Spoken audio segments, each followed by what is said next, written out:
புரட்சித் தலைவர் எம்ஜிஆரின் 107வது பிறந்த நாளை முன்னிட்டு கோவை மாவட்டம் உடையாம்பாளையத்தில் நடைபெற்று வரும் நலத்திட்ட உதவிகள் வழங்கும் நிகழ்ச்சியில் முன்னாள் அமைச்சரும் அதிமுக தலைமை நிலைய செயலாளருமான SP வேலுமணி உரையாற்றி வருகிறார். அதன் நேரலை காட்சிகளை தற்போது பார்க்கலாம். 2 மாசத்துல போயிடுவார், 3 மாசத்துல போயிடுவாரு, எப்படி ஆட்சி நடத்த பார்த்துக்கலாம் அப்படின்னு நினைச்சேன். ஆனால் 4.5 ஆண்டுகாலம் 9 ஆட்சி நடத்தினேன். பல்வேறு போராட்டங்கள் 20,000க்கு மேல போராட்டங்கள் நடத்தினாங்க திமுக தூண்டி விட்டு. அதையெல்லாம் சந்தித்து அவர்கள் போராட்டம் நடத்த உரிமையை வழங்கி காவல்துறை இப்ப இருக்கிற போலீஸ்கார மாதிரி இல்ல, இப்ப இருக்கிற போலீஸ்கார பொய் வழக்கு போறதுலயே சிறந்த பட்டம் வாங்கிட்டான். அதிமுக மேல பொதுமக்கள் மேல வழக்கு போடுறது அவனுக்கு வேலையே. ஆனால் அப்படி இல்லை, நம்ம ஆட்சி இருக்கும்போது போலீஸ்கார காவல்துறைக்கு முக்கியத்துவம் கொடுத்தோம், அவங்க கடமை செஞ்சாங்க. 20,000 போராட்டங்கள் திமுக தூண்டிவிட்டு நடத்தினார்கள், அதுக்கு அனுமதி கொடுத்தார். அதையெல்லாம் சிறப்பான முறையிலே நடத்தி, ஆட்சியை சிறப்பான முறையில் நடத்தி, அருண்பான சொன்னது போல 7.5% இடஒதுக்கீடு, நீட் என்று பொய்யை சொல்லிட்டு இருக்காங்க. ஆனால் பிராக்டிகல் என்ன? நீட் கண்டிப்பா இருக்கக்கூடாது நம்முடைய கொள்கை. புரட்சித்துறை அம்மா அவர்கள் தெளிவா இருக்காங்க. உச்சநீதிமன்றத்தில் வழக்கு தொடர்ந்து புரட்சித்துறை அம்மா அவர்கள் தொடர்ந்த வழக்கு இன்னும் இருக்கு. எல்லா மாநிலத்திலும் நீட் கொண்டு வந்துட்டாங்க. எடப்பாடி பார்த்து பிராக்டிக்கலா அப்போ அரசு பள்ளியில் படிக்கிற மாணவர்களுக்கு எல்லாம் 7.5% இடஒதுக்கீடு கொண்டு வந்து இன்னைக்கு 600க்கு மேற்பட்டவர்கள் MBBS BDS படிக்கிறாங்கன்னா எடப்பாடி அவர்கள் காரணம். ஒரு கிராமத்தில் பிறந்து, இந்த மாதிரி கிராமத்தில் பிறந்து ஒரு கிளை செயலாளர் ஆகிறது, பொதுச் செயலாளராகி முதலமைச்சர் ஆனவர் தான் அவருக்கு எல்லாம் தெரியுது. ஆனா இன்னைக்கு அவங்க இன்னும் ஏமாத்திட்டு இருக்காங்க. நீட் ஆகவே யதார்த்தவாதியாக பிராக்டிக்கலாக மக்களோட மக்களாக இருந்த அற்புதமான தலைவராக இன்னைக்கு எடப்பாடியார் இருக்கிறார். இன்னைக்கு தமிழகத்தில் மட்டுமல்ல, திமுக ஆட்சி 3 வருஷம் ஆச்சு. 3 வருஷம் ஆயிடுச்சு இல்ல? 3 வருஷம் ஏதாவது ஒரு திட்டம்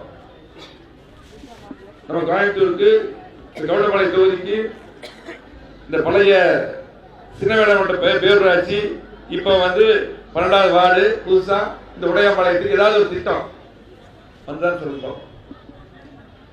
ஏதாவது ஒரு திட்டம் இந்த கோயம்புத்தூருக்கு இல்ல தமிழ்நாட்டுக்கு எந்த திட்டம் தராமல், எதுவுமே செய்யாம ஒரு நாட்டை ஆள முடியும்னா இன்னைக்கு முதலமைச்சர் நாட்டை ஆள முடியாது.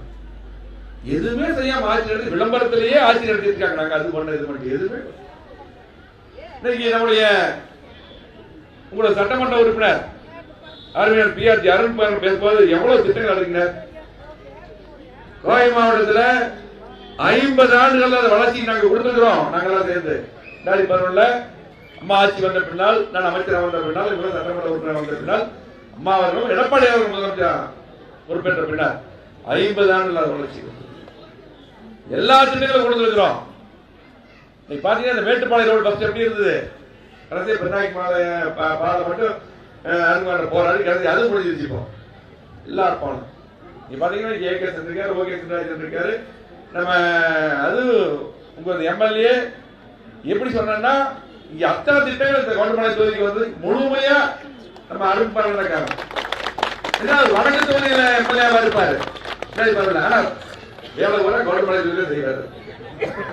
எல்லா திட்டம் கேட்டு கேட்டு வாங்கி வாங்கி எனக்கு அத்தனை திட்டங்களும் இங்க இருக்குன்னா அவருதான் காரணம்.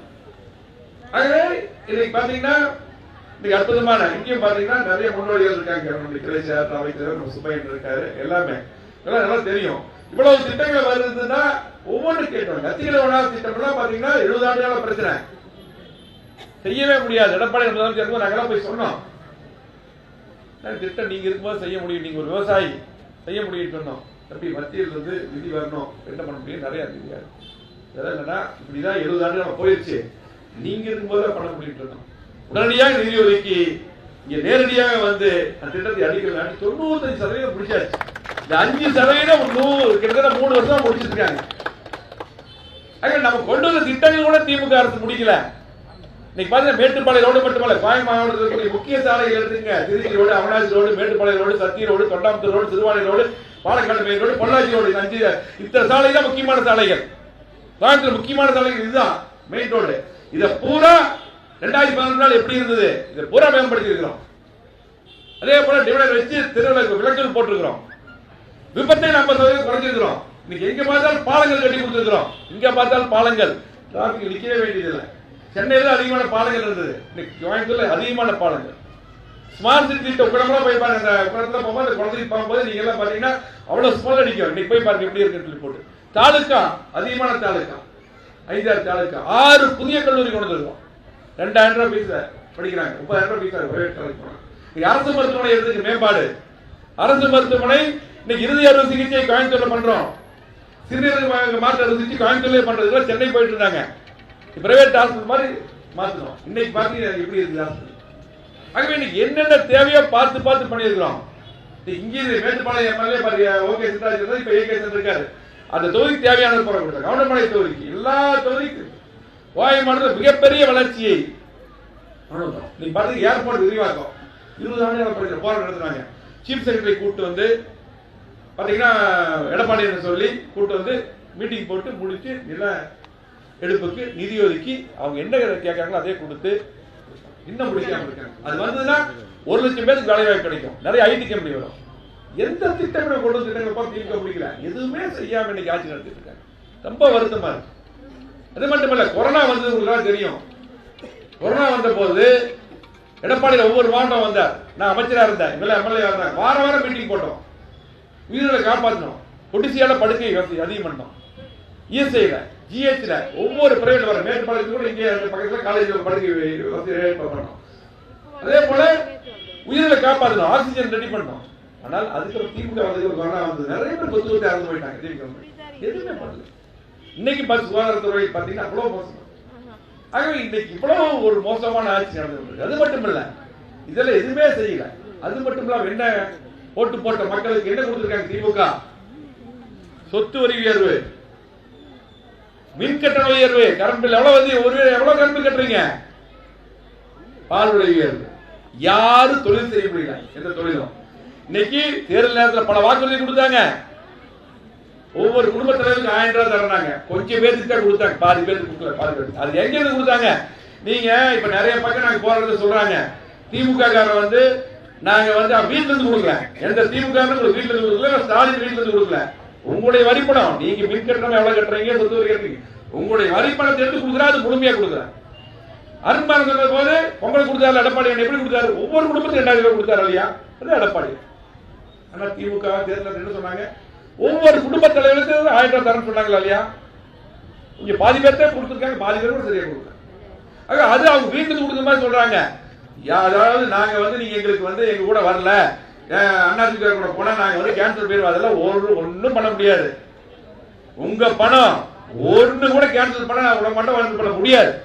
இதெல்லாம் ஏமாத்துற வேலை, இதெல்லாம் ஏமாத்துற வேலை. உங்களுடைய பணத்தை கொடுக்குறாங்க, இது முழுமையா கொடுத்தே ஆகணும். இதுக்கெல்லாம் எடப்பாடி முதலமைச்சர் ஆகணும். ஒட்டுமொத்த மக்களும் முடிவு பண்ணிட்டாங்க. ஒட்டுமொத்த மக்களும் முடிவு பண்ணிட்டாங்க. இந்த ஆட்சி போகணும். தேர்தல் நேரத்தில் மு.க. ஸ்டாலின் என்ன சொன்னார்? முதலமைச்சர் பொறுப்பேற்றதும் சொன்னார், ஓட்டு போட்ட மக்களுக்கு மட்டுமல்ல, ஓட்டு போடாத மக்களுக்கும் ஏன் ஓட்டு போடலன்னு சொல்லி போட்டு அப்படி நாங்க நடந்து மு.க. ஸ்டாலின் சொன்னார். ஆனா ஓட்டு போட்ட மக்களும் ஏன் ஓட்டு போட நினைச்சிட்டு இருக்காங்க, அதுதான் நிலைமை இல்லையா? ஆகவே இன்னைக்கு தமிழ்நாடு முழுவதும் ஒரே கேள்வி, ஒரே பதில் என்னன்னா, எப்ப இந்த ஆட்சி போகும், எப்ப எடப்பாடி முதலமைச்சர் வருவார்? கண்டிப்பாக பிறகு அம்மாவுடைய ஆட்சி, பிறகு எம்ஜிஆருடைய ஆட்சியை எடப்பாடியார் முதலமைச்சர் வந்து தருவார். கோவை மாவட்டத்தை, இந்த கவுண்டம்பாளையம் தொகுதியை, இந்த உடையாம்பாளையத்தை, இந்த பகுதியை புறக்கணித்து இந்த திட்டங்கள் தராத திமுகவை வீட்டுக்கு அனுப்பி மீண்டும் நாங்கள் வருவோம், விடுபட்ட திட்டங்கள் அத்தனையும் தருவோம் என்று சொல்லி. ஏன்னா அதிகமான திட்டங்கள் கவுண்டம்பாளையம் தொகுதியில் கொடுத்துருக்கோம், பூரா வாங்கி கொடுத்துருக்காங்க எம்எல்ஏ. ஆகவே மீண்டும் இவங்க செய்யாத, அப்ப கூட எம்எல்ஏ வரது கூட இந்த மேடையில் 26 லட்சம் அறிவிக்கிறாரு, 2-3 பண்டல அறிவிச்சாரு. ஆகவே அவருக்கு வாழ்த்துக்களை கூறிக்கொண்டு விடுபட்ட திட்டங்களை தருவோம் என்று கூறி இந்த சிறப்பான நிகழ்ச்சி ஏற்பாடு செய்த மாவட்ட கழகத்துடைய செயலாளர் அருண்குமார் அவர்களுக்கும், ஐடிவியினுடைய மண்டல செயலாளர் விக்னேஷ் அவர்களுக்கும், புதுவை வார்டு செயலாளர் மாறப்பன் உட்பட இருக்கக்கூடிய அத்தனை பொறுப்பாளருக்கு நன்றி கூறி விடைபெறுகிறேன்.